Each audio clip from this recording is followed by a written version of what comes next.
SK F1 on Monday, the 23rd of January. Welcome for another week and your daily dose of F1 news. Today, we're going to be talking about Lewis and Max, but Lewis talking about Max a little bit, F1 being bought out, and also some comments from Vitali Petrov that we're going to get into shortly about Russian drivers and Formula One. Please do remember to smash the like button on the video and also subscribe to the channel with the big red button. But let's get into the start of it now. We've got Vitaly Petrov making some comments here.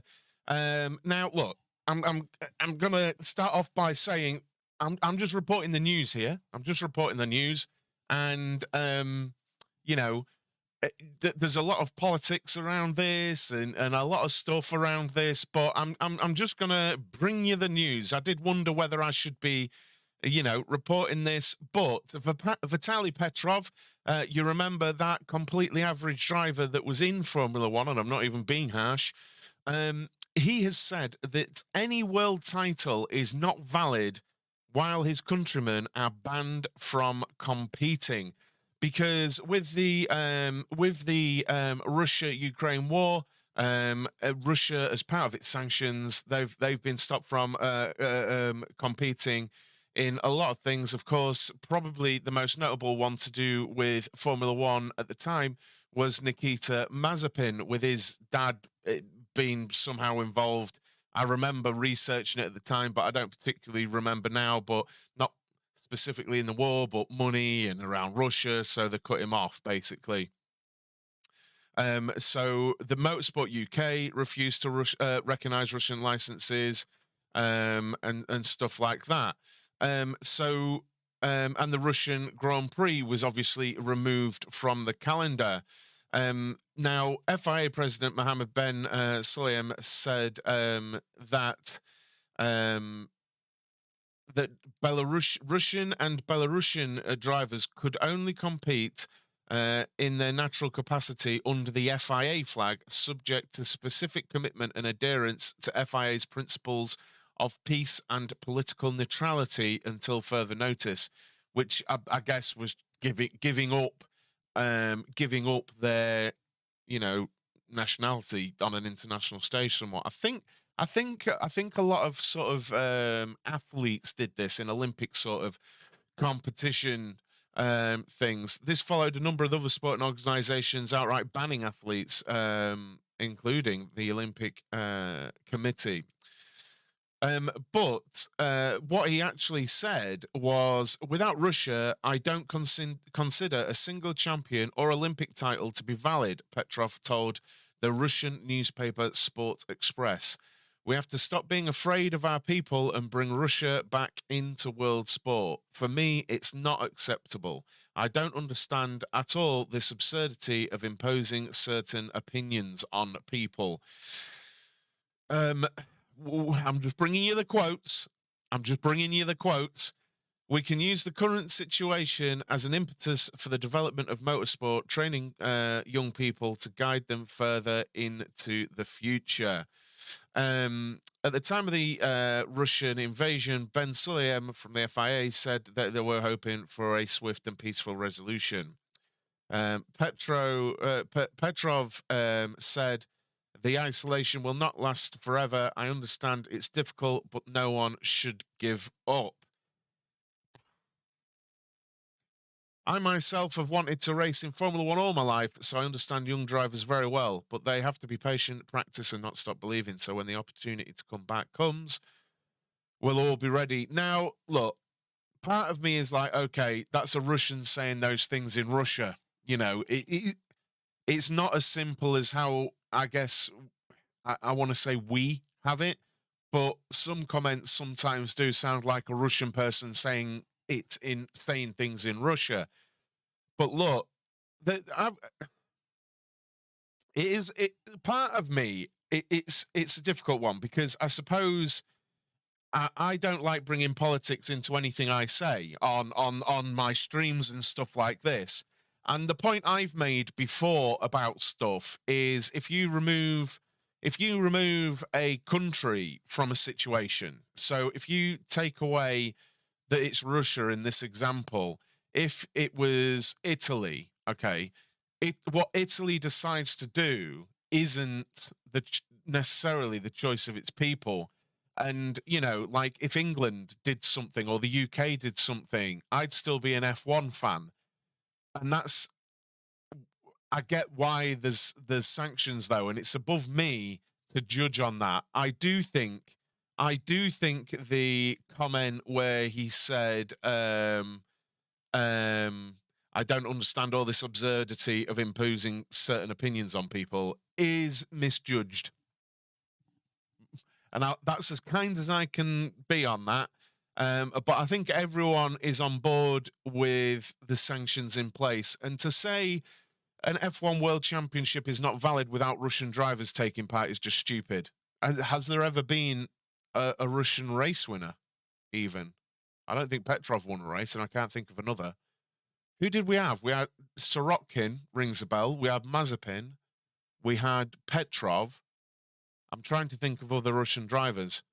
I think you could maybe say if you didn't have English, Brazilian, but some other European nations involved, you could probably say it then. But Russia is hardly a hotbed of Formula One title challenges, is it? But it's a difficult one. It's a difficult one for sort of people, because there's going to be good people who just want to race, and I do get that, and I kind of empathize with that. But and I get that might come off as weird. I'm not being sympathetic to anything. I'm just saying people can be normal people away from actions, you know. But let's move on to the next story. I was just wanting to bring that news. Now, this I am going to make a video on because I need to research it more. But this is actually sort of big news. It could potentially be monumental news for the sport, and good or bad. I don't know. But in 2022, about this time last year, Liberty Media rejected a $20 billion or £16 billion buyout attempt from the Saudi Arabian investment group, PIF, right? Now, those of you who might not know who PIF are, they're the ones who just bought Newcastle United in England and are now the richest football club in the world, because I believe, after a tiny bit of research, this is the guy. Now, I will completely admit, ignorant understanding of it is, it's the Saudi royal family. I apologize if I get any of these titles wrong. Saudi royal family, and other countries have these as well, where the royal family have a wealth fund and an investment fund. Someone in the chat might know more than me. So, okay, we can say it's oil money, but oil money, and then it's funneled into investment and things like this, and then they buy investments. And while it might look like people are buying a football team, for example, as like a plaything, they are investments. You only have to look at what's going on at Manchester United now. They bought what? The current owners bought Manchester United for something like 600 million, and they're trying to sell it for 6 billion. So they are investments. Now, I don't know how I'd feel about Formula One being owned by PIF. I really don't know. Because this is something that's raging in football at the moment as well. Do you want your team to be owned by oil money? Now, I would genuinely love your opinion on this. Would it make any difference? I've literally just explained it, mate. I've literally just explained it. Rewind. I've just explained it. For the last couple of minutes. Would you, like, is there any difference between the American ownership of Liberty Media and the Saudi Arabian wealth fund owning it in PIF? Is there any difference? Would you have any preference to one or the other owning it? You know, there are lots of things, and again, we're skirting on politics here, where a lot of people wouldn't want this ownership. I'd want to know the direction they intended for the sport, because I'll be quite honest, some of the things, it's a difficult one, but some of the things that Liberty have done, I'm not on board with. But I also cannot deny that it's generally being good for the sport. So the such as the whole Drive to Survive generation. On the one hand, it's fantastic because there are new people in the sport. On the other hand, it's made it into somewhat of a soap opera, which I really don't like. Wayne says, really makes no difference to us as long as the racing continues. Well, no, this is the thing. This is the thing. They can do anything. That's the thing, though, Wayne. So it really does make a difference, because once they own it, they can do anything they want, basically. Let's try and think about things that Liberty have brought in, because they have done things. Sprint races, Liberty. The qualifying format for this year is Liberty. What else is Liberty Media? I think Liberty had a huge hand in the new regulations for this year. Last year. So I think it does make a really big difference, Wayne. That's the thing. And I think I'd want to know, not that I'd get any say in it, and none of us would get any say in it. I'd really like to see like a plan for the sport, but I doubt we'd get that kind of transparency. Would they want to do it? And how would they monetize it? If it's an investment, they're going to want more of what it's doing, right? Please do make sure you're hitting that like button and subscribing to the channel with a big red button in the bottom right-hand corner. But yeah, I'm not sure. And all I've got here is that they bid in early 2022, and the Saudis, via their investment fund, have told Liberty that their offer is still valid and that they're open to raising it. And that is pretty much all that's come out, but it's in the news. So that's basically the Saudi investment fund saying, okay, we offered you $20 billion. We'll give you more. Not saying what do you want, but they're saying we would raise that. And these people are just richer than, they're just unbelievably rich. Unbelievably. Like, I should imagine they could double that bid and then go and eat a bowl of cornflakes because they're not bothered. They are unbelievably rich. So if Liberty went back and said, we want 28 billion, they'd probably go, okay, cheers then. Like, how, let me just Google this. How rich are the PIF? How much is PIF worth? 620 billion.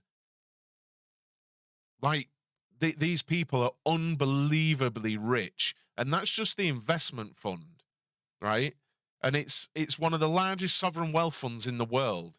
It's just absolutely mad how rich they are, and I think this is a thing that's going. I think this is going to rumble on a little bit. I think we're going to hear more about this, quite honestly, because I feel like when they want something, they'll keep going until they get it. But what do you think? Wayne doesn't think it'll make a difference. Stephen thinks he'll make a bid for them. I can bid a Fredo. I'll bid a Fredo for Formula One and see if we can get it.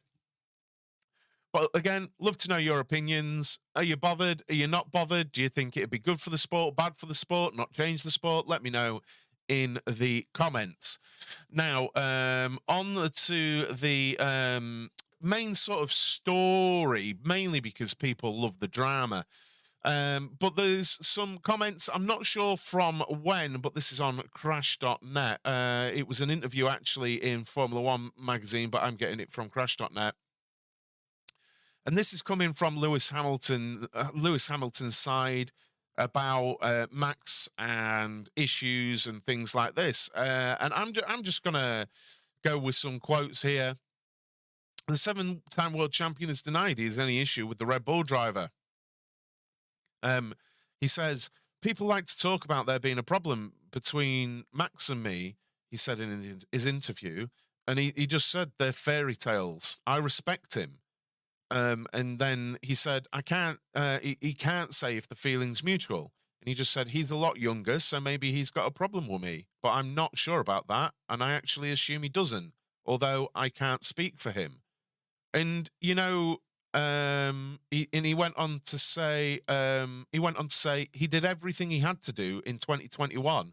So why should I have a problem with him? He performed and delivered every weekend. Nobody can take that away from him. And I think this highlights a few things, I think, as well, within the fan base. And I think people in general, because there'll be people who, when I've read that out, or they will read that quote and go, he's lying, isn't he? Even though he's literally said it, they'll say he's lying.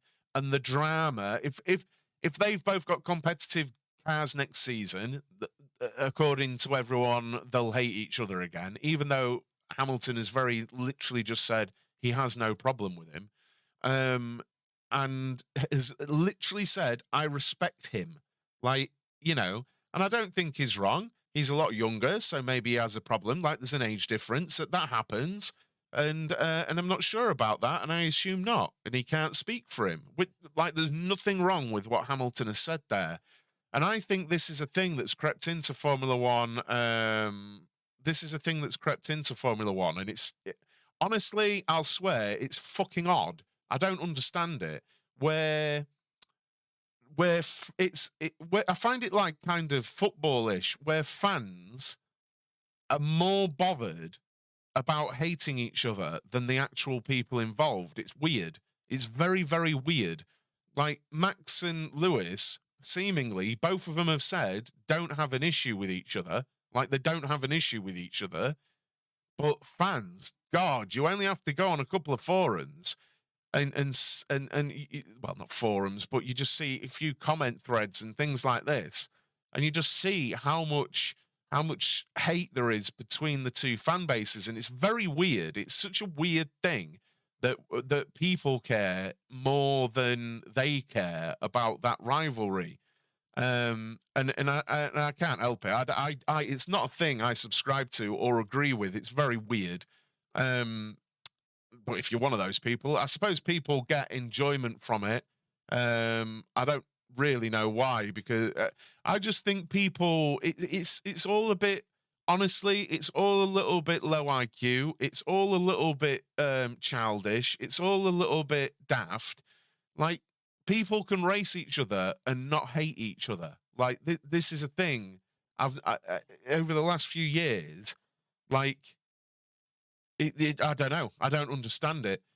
For me, like, you can have a rivalry and enjoy the rivalry. Like, I remember the days of Schumacher versus Hakkinen. I was a Schumacher fan. There was not one single piece of hatred towards Hakkinen. Not one. I didn't want him to win because I was a Schumacher fan. But those two raced each other hard, with hand gestures going each way and things like that. Like, they raced each other hard back in the day. And there wasn't any weird hatred going, and I don't know why. It seems to be a modern societal psychological thing, and I don't really get it. Let's hope they're racing each other hard next year. I hope so, Stephen, just for the entertainment of it. But, like, I don't understand why people waste energy on hate. Like, what would we rather? In all seriousness, as a fan, forget all this hate nonsense, right? I'm stuck in this place where I almost prefer a season like last season where someone wins by miles, because then it's not stupid on the internet. Because then when you get a battle, everyone hates each other, and it's weird. I don't know. Maybe I'm just soft. I don't know. But just because someone's a Lewis Hamilton fan or a Max Verstappen fan, I don't kick off about that. And I realize I'm different, because a lot of people do, don't they? They really enjoy that whole, I don't know. I don't even know what it is. But what do you guys think? Do you think Lewis Hamilton's lying? Well, no, it's just people. It's just people, Stephen. It's weird. It's just weird, and I just find it really tacky. I find it really tacky because like when I was kicking off about the whole Abu Dhabi thing, it was nothing to do with Max. Max did exactly what he should have done. Any other driver would have done what Max did. I was upset about F1, like and the silliness and how silly the sport had made itself look. But I still had people, like I literally had people unsubscribe from me on my streaming channels because I was being biased by saying Formula One made itself look stupid, which I think literally anyone should agree with that because they've changed rules. So they obviously did. But there we go. I just thought I'd bring that to you. Have to say, Rich, the hatred is from Verstappen fans. They wanted him banned over jury. They use close reason to hate. They use his belief. No, look, as someone who's neutral, Jonathan, it's pretty equal. It's pretty equal, let me tell you. As someone who's neutral in this, it comes both ways, mate. And this is part of the problem. As someone who's not a fan, I respect both of them. And I kind of like both of them. As someone who's not a fan, I don't go by Lewis merch, I don't go by Verstappen merch, that kind of fan. I see it both ways, genuinely. You'll see a Max fan say stuff like that, but you'll see a Lewis fan say stuff as well. You just do. And I read it, and I'm all a bit like, oh, God, really? And I just kind of wish people would be better and just respect the sport and enjoy it. And actually respect the battle that we've got in front of us, because we see years and years and years of dominance sometimes, and everyone screams for battles like we saw. But then as soon as we get the battles, we all hate each other. It's a strange thing. It's a strange thing. But I just thought I'd bring those comments to you, those quotes from Lewis Hamilton, because I think those things need to be said, honestly. He literally, Hamilton has said, I respect him. And you can't really get, like, what's he meant to say? We're best mates and we play Gran Turismo on the PlayStation. Like, no one, like, what do you want them to say? You know, the different people, that basically from different generations, they're not going to be like, flying together and best mates, But there you go. You kind of get why Danny Rick connects with people, because he's out there and he's a bit extrovert and whatnot. But there you go. I thought I'd bring you that news. But that is all I've got. All I've got for today, because it's slow news day. But soon enough, we're going to have all of the car reveals, which I'll be bringing you on the channel. As soon as they happen, and as soon as I'm able to make a video after they've happened, I'll be doing it. And bringing you all the details on that. Hopefully, I'll do a preview show on those as well. So that's all coming. Actually, in the next month, all the cars are out, and we've got some pre-season testing coming. So everything's going to heat up on TSKF1. I'm going to be live over on Twitch in a few moments with a set of course competizione on twitch.tv/pitlanes. So please do come over there, guys. Please do make sure you smashed a like on the video and subscribed to the channel. All right, guys, thanks a lot, and I will see you later. Cheers.